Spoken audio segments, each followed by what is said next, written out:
Before asking to interview someone, it's important to know a little bit of what you're doing your story about. This means research, asking the questions that people want to know the answers to. Some ways of doing research is by collecting, watching, observing, as well as taking notes on something that you might want to do a news story on.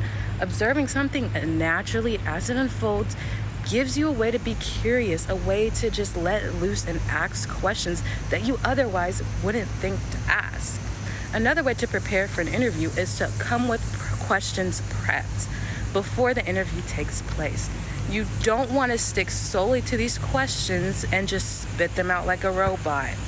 You want to just use these as a baseline questions to ask so you can dig further into each question. Just remember that interviewing is a craft that you're using to get good sound bites or good information, or both. It's also important to keep in mind that you were talking to real people and should treat them with respect. For example, hello, I don't mean to bother you, but I'm doing an interview on parking for apartment complexes such as this one. Would it be okay if I asked you a couple questions on it? Yeah, it would. Thank you. I will use what I learned in this chapter for how to prepare for good interviews and to produce good packages. This is Naira reporting for Eagle News.